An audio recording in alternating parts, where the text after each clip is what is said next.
Hey everyone, welcome back to the Jay's Sit Down podcast. I am your host, Jaden, and here today is January 8th, 2024. The NFL season is officially over. The 2024 season is over. Now we are into the playoffs, and all the matchups are set for the first round, wild card weekend. Um, and so we'll go over those matchups and also a few coaches and people in front office have been fired today. You know, that's what they call this, the NFL's Black Monday. So we'll talk about that as well. But thank you guys for tuning in and listening to our episode, watching it if you're watching on YouTube. Like I said, you'll get both versions. One will be on YouTube and the other will be on all audio podcast platforms. So make sure you check it out. Subscribe to us on YouTube, Jay's Fit Down. Football Podcast is our channel. Follow us on the socials, IG, Twitter for the latest news. Sorry, that's X, as it's called, for the latest updates and news and everything you need to know about all things football. So let's get into it. So, yeah, like I said, Week 18 is over. You know, that a lot of teams winning.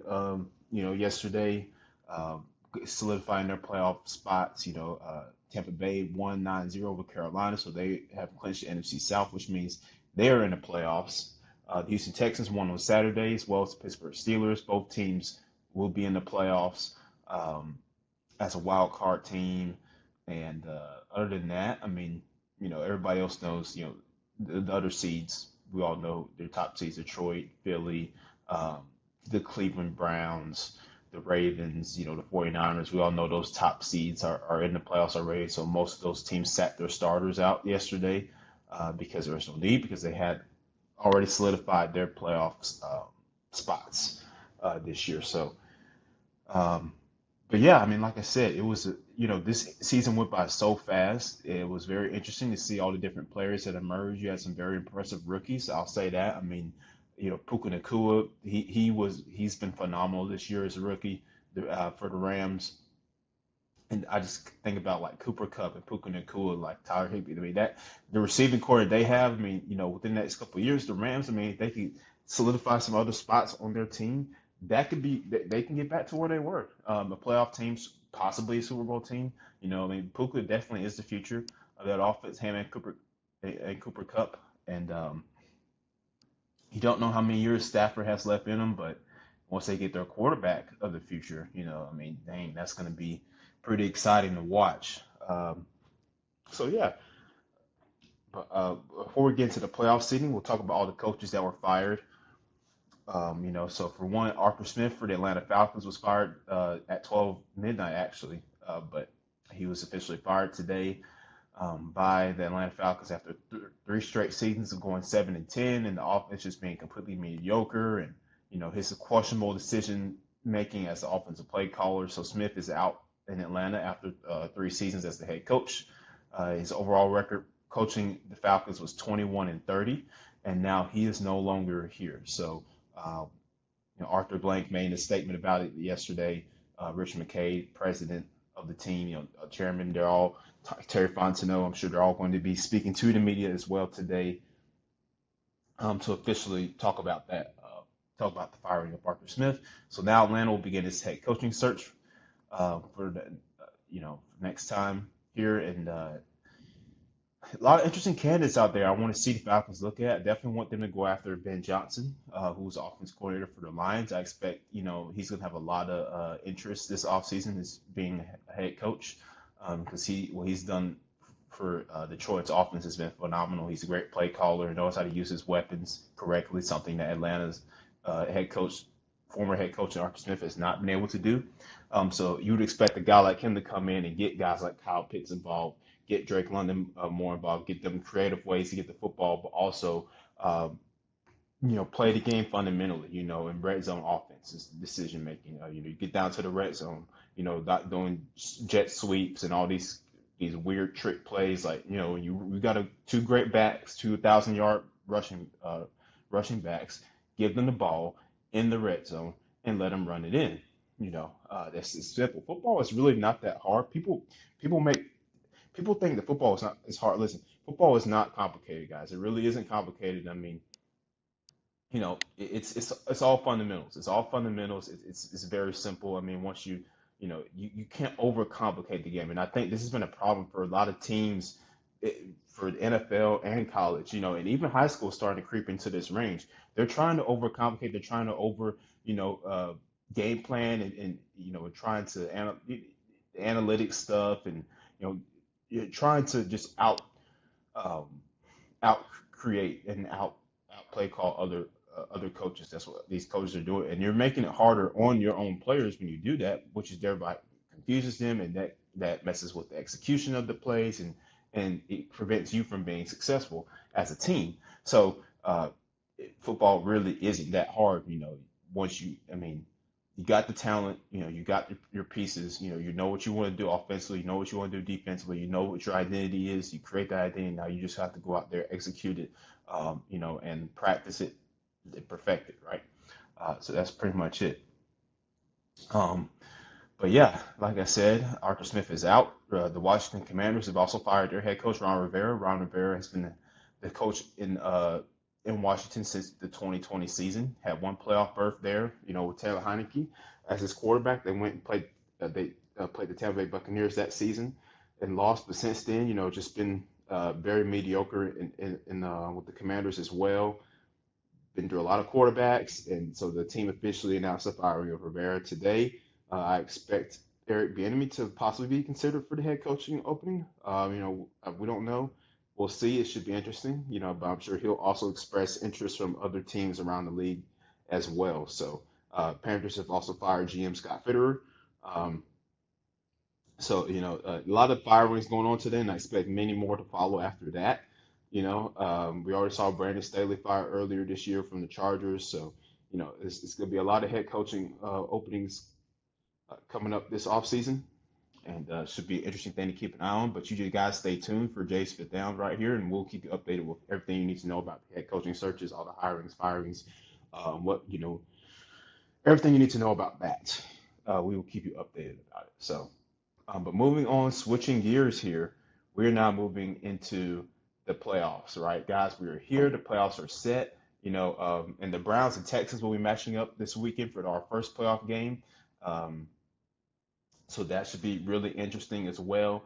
We have games on Saturday. Yeah, like I said, Saturday, Sunday, and Monday, which will be the Eagles and Tampa Bay Buccaneers on ESPN. But so to kick us off, we got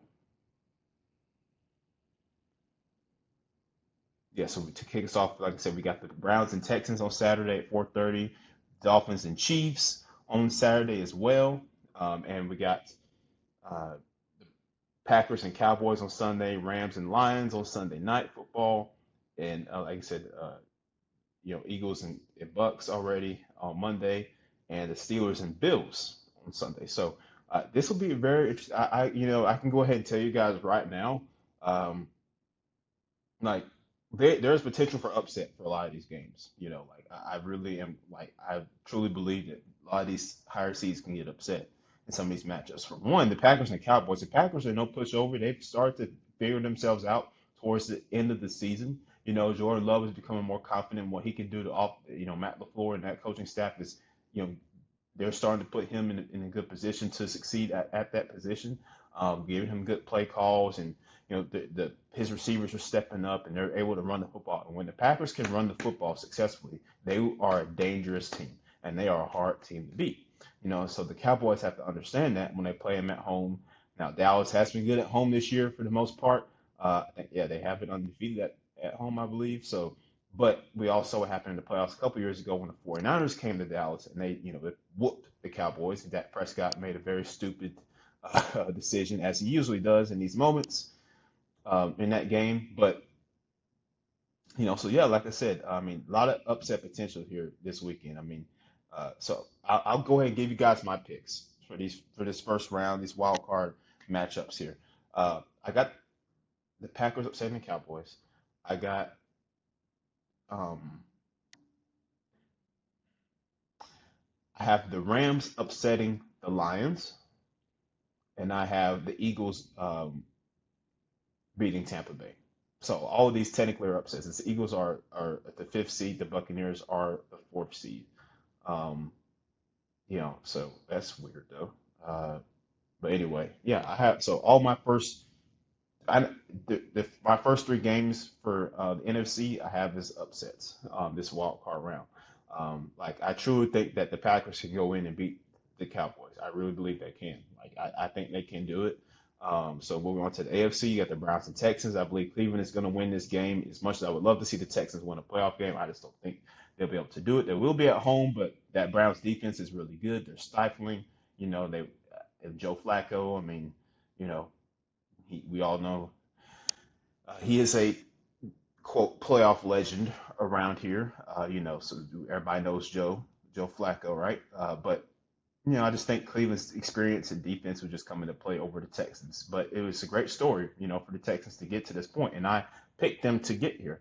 Like way back in the beginning in the off season, like you guys can go back to one of my episodes. I said, hey, like I said, Houston Texans are going to make the playoffs this year. Watch, they're going to make the playoffs. They're going to have a good winning record. They're going to have a winning record. They're going to have a good team. C.J. Stroud is a great quarterback, and here we are. I was right about that. Um, and then, yeah, the Dolphins and the Chiefs. See, the thing with this game, I really don't know. I mean, look, the Chiefs, they've had their struggles this year. Their receivers has not been able to catch the football at all. They can't catch. It's been abysmal. Watching their offense play at times, and Patrick Mahomes just has not been himself this year. Probably the worst season he's had statistically since he's been a starter in the NFL. Um, Multiple turnovers, like he's had more than 10 interceptions this year. I mean, not a good year for him. The Dolphins, on the other hand, they're going to be without Bradley Chubb. Um, so that's going to be a blow to their defense.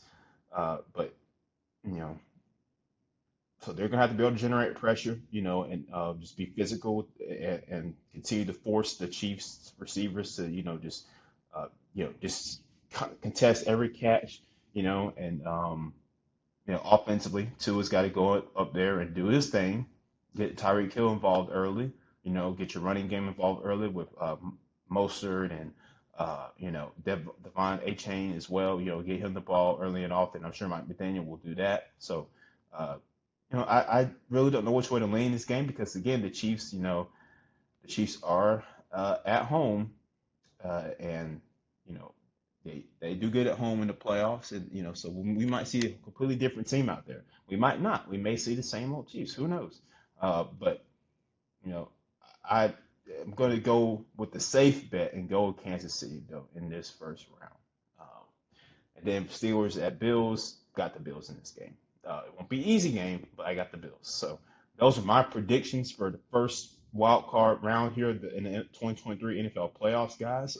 So like I said, yeah, just you can check those out. Then the divisional round will be the 20th and 21st of January. Conference championships, of course, will be the 28th of January. And then Super Bowl 58 will be on February 11th at Allegiant Stadium in Las Vegas. So that's the upcoming kind of playoff schedule here over the next month or so. So yeah, just keep that in mind as we move throughout here, the playoffs and off season. But guys, we're here. We've made it.